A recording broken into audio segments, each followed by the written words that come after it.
2.4 जीवन कौशल्य शिक्षणात शाळेची भूमिका.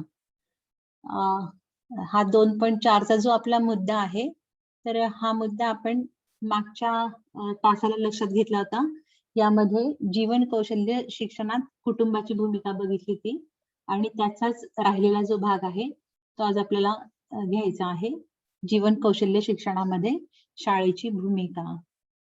मग आता ह्या स्लाइड मध्ये पण तुम्हाला चित्र दिसतंय की शाळा दिसते काहीतरी आणि त्या शाळेमध्ये विद्यार्थ्यांची एकंदरीत हालचाल दिसते. कोणी व्यायाम करत आहे किंवा आणखी कोणी शाळेत येताना दिसतंय किंवा कोणी गप्पा करतंय, कोणी खेळत आहे. म्हणजे काय की ही जी शाळा आहे, तर ही शाळा प्रत्येक छोट्या छोट्या कृतीमधनं आपल्याला काही ना काही शिक्षण हे देत असते. आणि म्हणून मग जीवन कौशल्य शिक्षणामध्ये या शाळेची नेमकी भूमिका काय आहे हे पाहत असताना थोडेसे जीवन कौशल्य कोणते आहेत तर त्याच्यावरती एक नजर टाका बरं. या ठिकाणी आपल्याला दिसतंय की जीवन कौशल्य जी काही आहेत तर ही 3 विभागामध्ये विभागलेली आहेत. त्यातलं सगळ्यात पहिलं दिसतंय social or interpersonal skill, cognitive or thinking skill आणि इमोशनल स्किल. मग यामध्ये जे काही सामाजिक किंवा आंतरक्रियात्मक कौशल्य आहेत, तर यामध्ये खूप महत्वाचं जे आहे ते म्हणजे संप्रेषण स्किल, ज्याला सगळ्यात पहिले म्हटले कम्युनिकेशन स्किल. मग हे जे काही कम्युनिकेशन स्किल आहे याला आपण संवाद कौशल्य असंही म्हटलेलं आहे. तर इथे आपल्याला काय विचार करायचे की शाळा ही कौशल्य विकसित करण्यासाठी नेमकी कोणती भूमिका बजावत असते किंवा तिचा रोल काय आहे हे या ठिकाणी आपण बघत आहोत.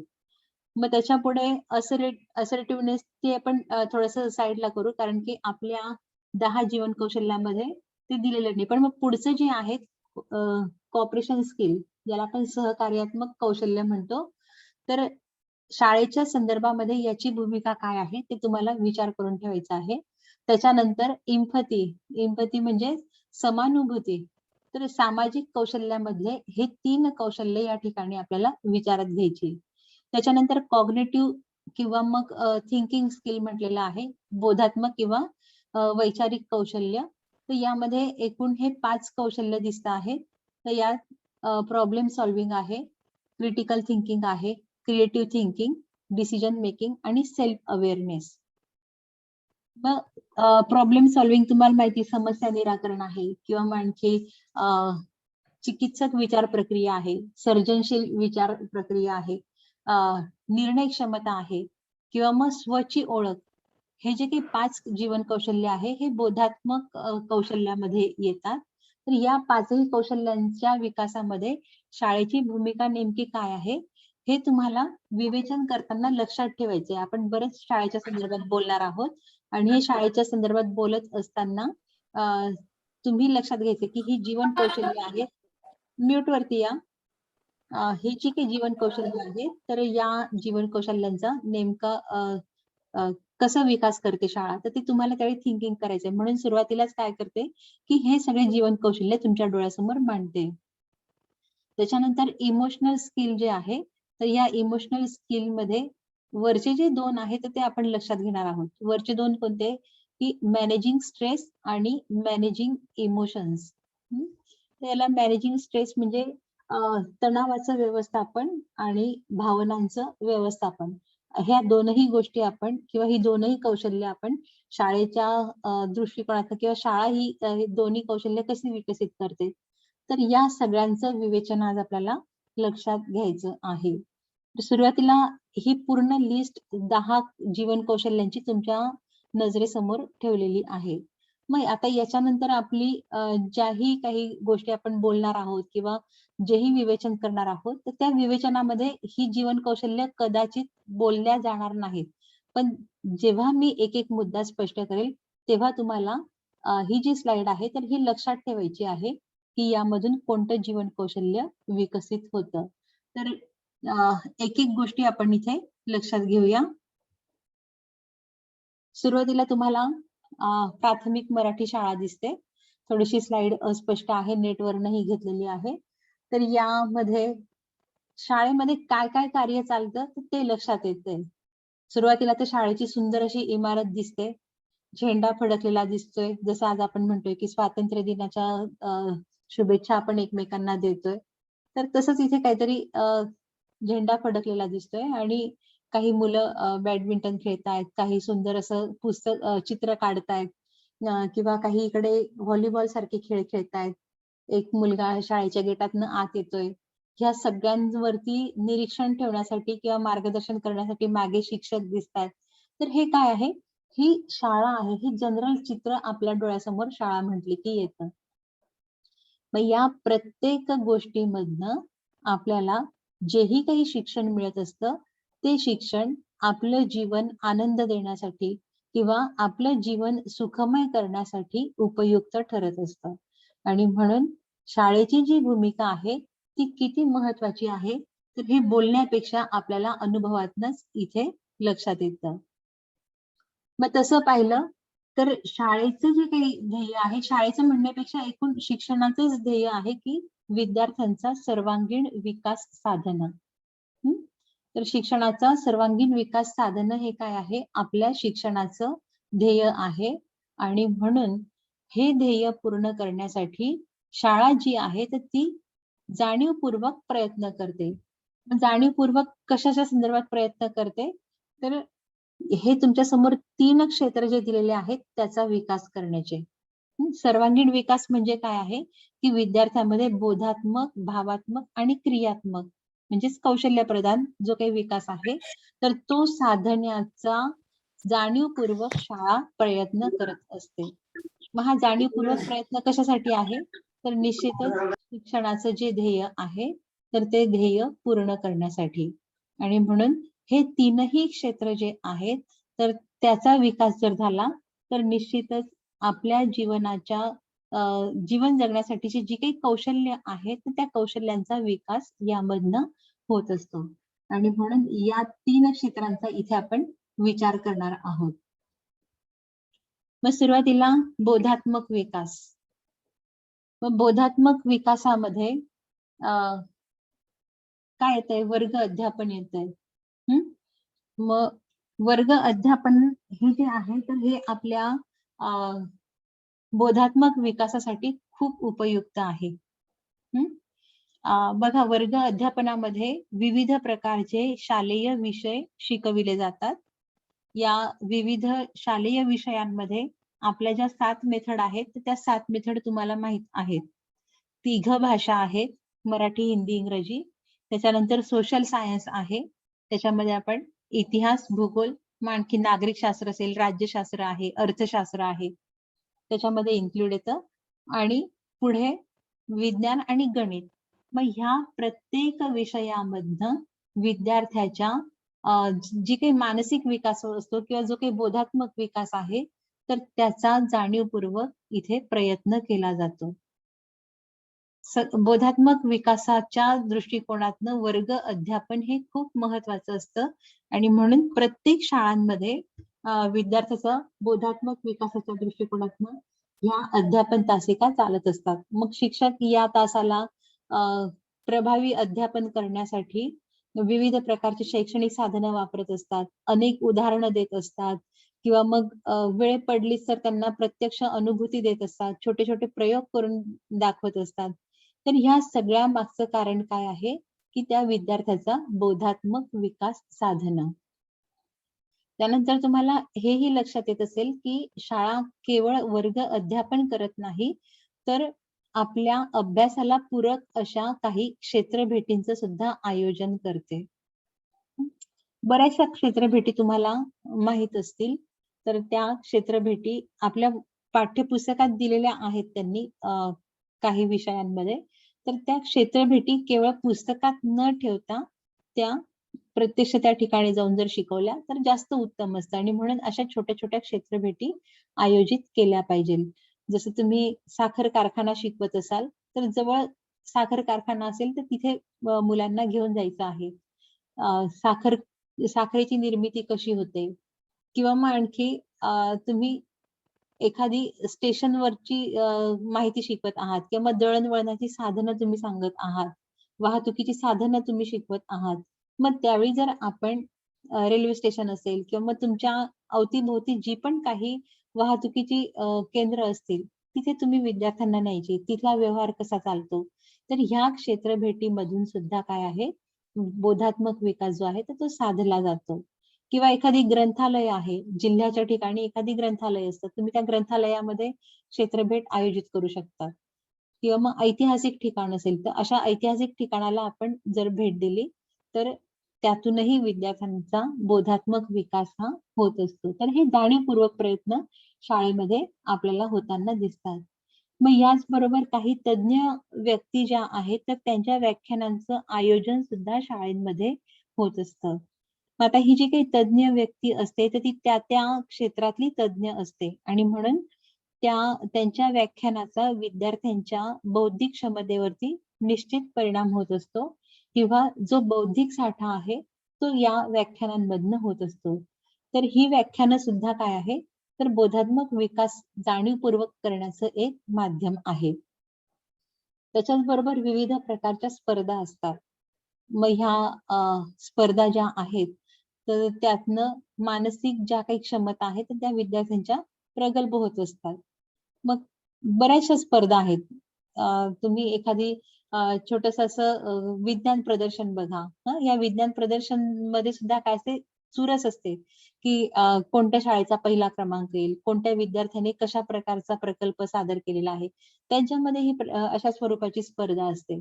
जास्तीत जास्त चांगलं करण्याच्या दृष्टिकोनातनं या स्पर्धेचा उद्देश असतो आणि म्हणूनच अशा ज्या काही स्पर्धा आहेत, तर यातनं बोधात्मक विकास हा होत असतो. मग आपला जो विषय आहे, तर त्या विषयाच्या संदर्भात आपल्याला अनेक स्पर्धा घेता येऊ शकतात. तुम्ही विज्ञान विषयाचे असाल, तर जसं मी सांगितलं, की ही प्रकल्पाच्या संदर्भातली आपण स्पर्धा आयोजित करू शकतो किंवा अ, जर मराठीचे असाल, तर मराठीमध्ये आपण पुष्कळशा स्पर्धा घेऊ शकतो. ज्याला भाषिक खेळ म्हणतो आपण. तर ह्या भाषिक खेळांवर आधारित असेल किंवा मग आणखी अ, आपले उच्चार जे आहे हे किती स्पष्ट आहे.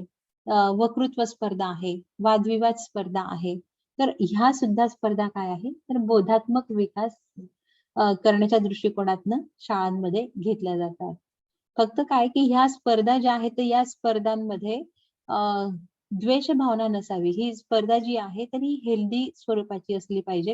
त्याच्यामध्ये परस्परांना सहकार्य हे महत्वाचं आहे. नाहीतर त्या क्रमांकांवरनं थोडंसं मतभेद होऊ शकतात किंवा मग आणखी मनोमनी होऊ शकते. पण आपल्याला इथे जीवन कौशल्य शिकवायचं आहे किंवा जीवन कौशल्याचे धडे गिरवण्यासाठी जर आपण स्पर्धा घेत असू, तर त्यातूनही विद्यार्थ्यांना ह्या गोष्टींची जाणीव करून द्यायची आहे.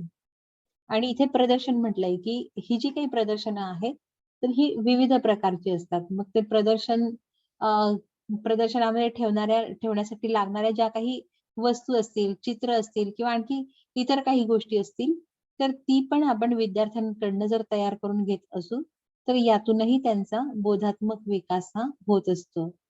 किंवा मग एखाद्या प्रदर्शनाला भेट देण्यासाठी जर आपण विद्यार्थ्यांना घेऊन गेलो, तर त्या प्रदर्शनांमधनं सुद्धा विद्यार्थ्यांना बऱ्याचशा गोष्टी ह्या शिकायला मिळत असतात. तर एकंदरीत काय की शाळा काय करते, की विद्यार्थ्याचा बोधात्मक विकास जास्तीत जास्त कसा होईल, हे पाहण्याच्या दृष्टिकोनातनं अनेक प्रयत्न करत असते. तर ह्या अनेक प्रयत्नांमधनं ह्या गोष्टी आहेत. हं. मग आता बोधात्मक विकास साधत असताना त्या विद्यार्थ्याची कोणकोणती जीवन कौशल्य विकसित होत आहेत, तर हे तुम्ही बघायचंय. हं. बोधात्मक विकासामध्ये आपण कोणती कोणती जीवन कौशल्य घेतलेली होती, लक्षात येतंय तुम्हाला?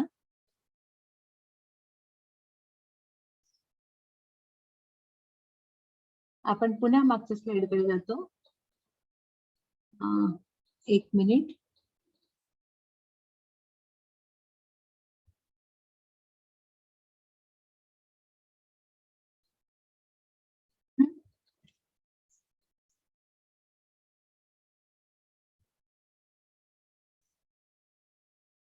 मधलं कौशल्य कॉग्निटिव्ह.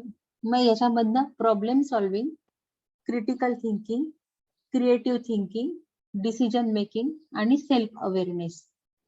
ही 5 प्रकारची जीवन कौशल्य जी आहेत, तर ही विकसित होतात. हे आपल्याला म्हणजे अ, शाळा जी काही जाणीवपूर्वक प्रयत्न करते ना, तर ती कशासाठी करते? तर बोधात्मक विकास तर होतोच, पण मग ह्या बोधात्मक विकासांमधनं ही 5ही प्रकारची जी कौशल्य आहेत ही विकसित होत असतात. मग फक्त ही 5च नाही तर अवतीभोवतीची पण येत असतात, परंतु फोकस मात्र या 5 कौशल्यांवरती होतो. बघा आपण वर्ग अध्यापन बघितलं होतं. मग ह्या वर्ग अध्यापनामधनं विद्यार्थ्यांमध्ये क्रिटिकल थिंकिंग येतं. त्याच्यानंतर आणखी क्रिएटिव्ह थिंकिंग येतं, सेल्फ अवेअरनेस येतं. प्रदर्शनं जी आपण बघितली होती, प्रदर्शनांमधनं सुद्धा ह्या गोष्टी येतायत. सेल्फ अवेअरनेस येतं, डिसिजन मेकिंग येतं. किंवा मग आणखी आपण स्पर्धा बघितल्या होत्या. स्पर्धांमध्ये सुद्धा हे सगळ्या गोष्टी येतात. आपण ज्या ज्या गोष्टी या ठिकाणी लक्षात घेतल्या, तर त्या तुम्ही जर विचार केले तर हे 5ही जीवन कौशल्य यामधनं विकसित होतात हे आपल्याला लक्षात येतं. मग आता थोडंसं पुढे जाऊया आपण. क्षेत्रभेट, व्याख्यानं, स्पर्धा आणि प्रदर्शनं आणि वर्ग अध्यापन ह्या गोष्टी आपण इथे बघितलेल्या आहेत. मग आता थोडंसं पुढे जात आहोत आपण. भावनात्मक विकास, विद्यार्थ्याचा जो काही भावनात्मक विकास आहे, तर हा भावनात्मक विकास साधण्याची ही एक महत्वाची गोष्ट आहे किंवा महत्वाचा भाग आहे आणि म्हणून मग हा शाळेच्या दृष्टिकोनातनं महत्वाचा आहे. मग शाळेमध्ये काय असतं की विद्यार्थ्यांमधली मैत्रीची भावना इथे विकसित होते. काल आपण बघितलं की भावनात्मक विकास हा कुटुंबाच्या माध्यमातून कसा शक्य आहे हे आपण बघितलं. मग तसंच शाळेमध्ये सुद्धा काय आहे, जसं कुटुंबामध्ये अनेक सदस्य असतात, तसंच शाळेमध्ये सुद्धा अनेक सदस्य आहेत. कोण कोण आहेत? विद्यार्थी आहेत. त्याच्यानंतर शिक्षक आहेत, मुख्याध्यापक आहेत किंवा मग आणखी शिक्षकेतर कर्मचारी आहेत, पालक आहेत.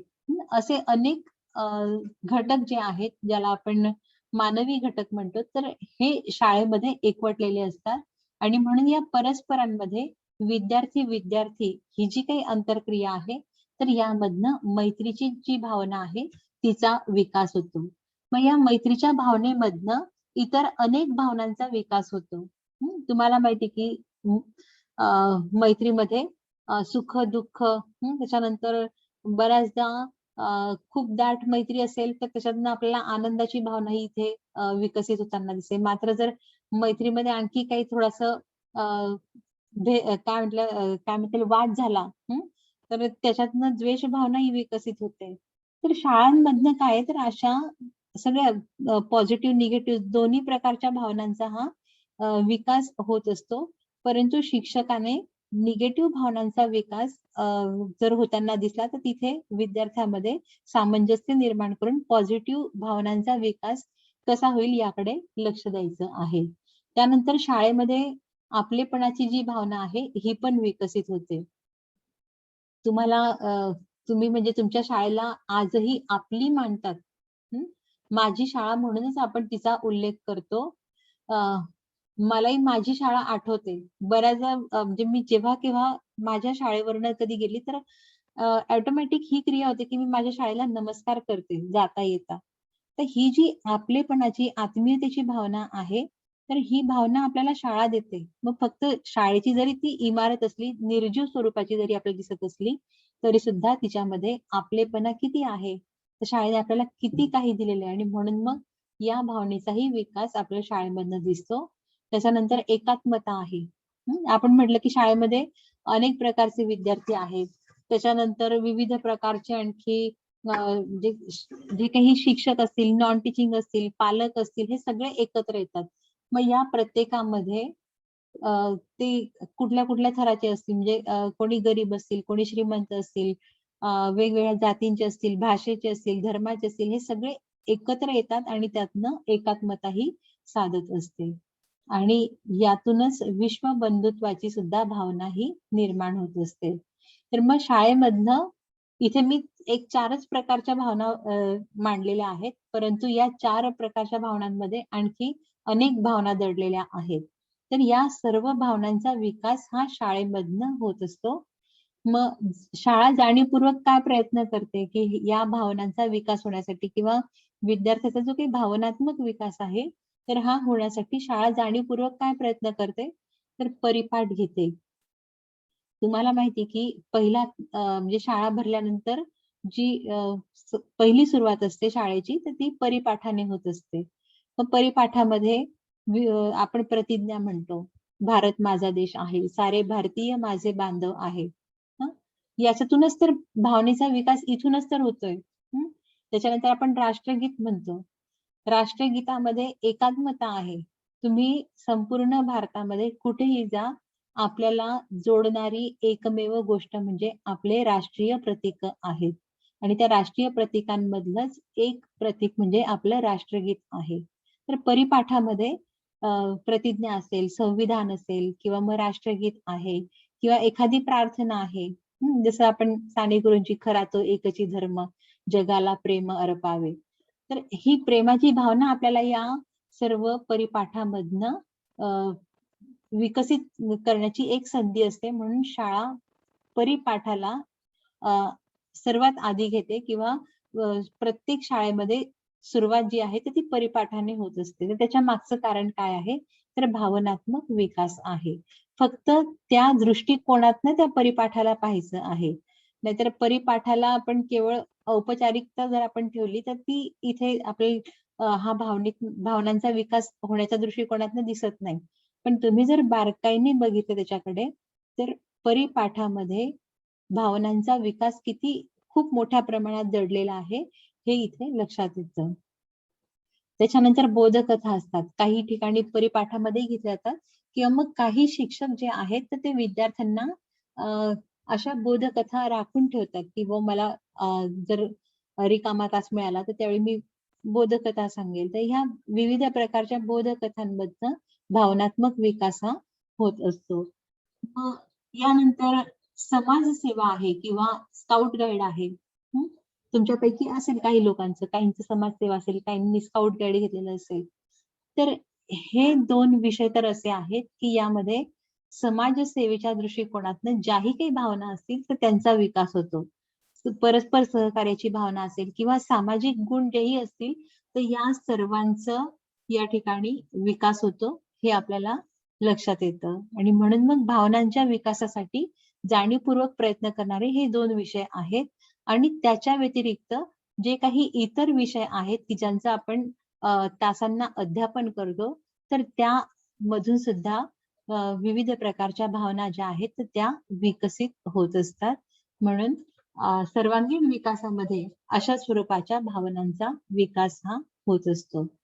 मग आता शाळा जर एवढे सगळे कार्यक्रम घेत आहे, तर मग यामधून कोणकोणत्या प्रकारचे कौशल्य जे आहेत, तर ते विकसित होतात.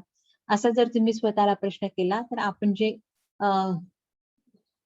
काय म्हणतात इमोशनल थिंकिंग मध्ये किंवा मग इमोशनल स्किल मध्ये बघितलेलं होतं, तर ते तुम्हाला लक्षात येतील. याच्यामधनं स्ट्रेस मॅनेजमेंट पण आहे आणि दुसरा भावनांचा अ, विकास किंवा मग भावनांचं समायोजन नावाचं हे जे काही जीवन कौशल्य आहे, ते इथे विकसित होतं, असं आपल्याला लक्षात येतं. त्याच्यानंतर पुढे आपल्याला क्रियात्मक विकास बघायचा आहे. मग क्रियात्मक विकास हा प्रात्यक्षिक कार्य असेल, प्रकल्प असतील, कार्यानुभव किंवा कला आणि संगीत असे जे काही विषय आहेत, तर या विषयांमधनं विद्यार्थ्याचा क्रियात्मक विकास हा करण्याचा प्रयत्न शाळा करत असते. मग आता क्रियात्मक विकास याचा अर्थ तुम्ही लोक काय घेतात माहित नाही. परंतु क्रियात्मक विकास म्हणजे काय? तर एक प्रकारे कौशल्यांचाच विकास आहे. ज्याप्रमाणे आपण विद्यार्थ्याचा बोधात्मक विकास करतो किंवा मग त्याला पाठ्यपुस्तकातलं ज्ञान देण्याचा प्रयत्न करतो, तर फक्त त्याचा बोधात्मक विकास इथे पुरेसा नाहीये. तर त्या पाठ्यपुस्तकात ज्या गोष्टी दिलेल्या आहेत, तर त्याला अगदी सहजतेने त्याचं उपयोजन करता आलं पाहिजे. अशा स्वरूपाच्या कौशल्यांचा विकास हा क्रियात्मक विकासामध्ये येत असतो. मग हे जे काही क्रियात्मक विकास आहे, तर हे या माध्यमातनं आपल्याला म्हणजे विकसित करायचे असतात. प्रात्यक्षिक कार्य आहे. मग प्रत्येक विषयाचं काही-काही प्रात्यक्षिक कार्य दिलेलं असतं. प्रकल्प दिलेले असतात. तर ते जर आपण वेळच्या वेळी विद्यार्थ्यांकडनं करून घेतले, तर त्यातनं कार्यात्मक विकास हा किंवा क्रियात्मक विकास हा होणार आहे. आणि म्हणून शाळांमधलं जे काही प्रॅक्टिकल वर्क असेल, तर ते पूर्ण करून घेणं खूप गरजेचं आहे. आता सामाजिक कौशल्याच्या संदर्भामध्ये आपल्याला थोडंसं कॉन्सन्ट्रेट व्हायचं आहे, की इथे म्हटलंय की शाळा जी आहे तर ही समाजाची आदर्श प्रतिकृती आहे. मग शाळा जी आहे तर ही काय तर समाजाची आदर्श प्रतिकृती म्हटलंय. मग हिला असं का म्हटलेलं असेल?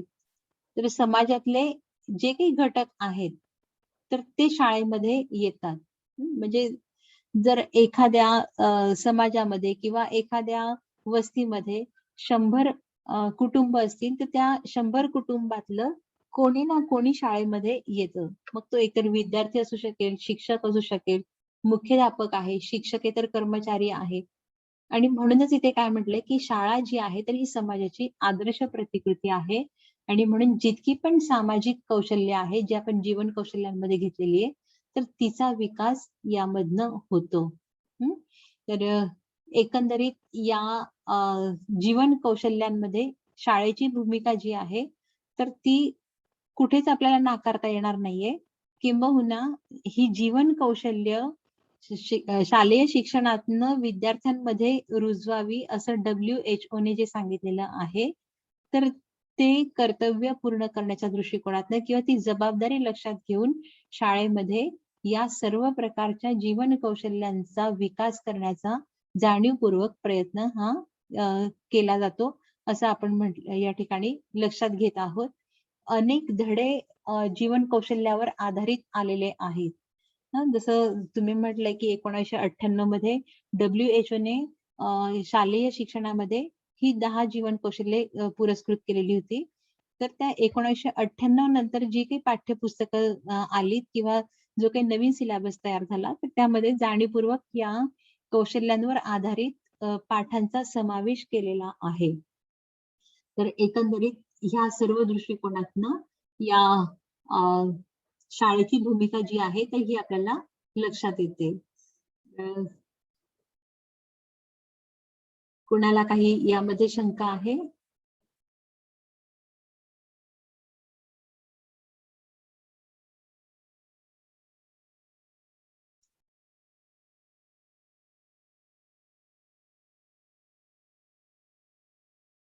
हं? शंका आहे कुणाला काही?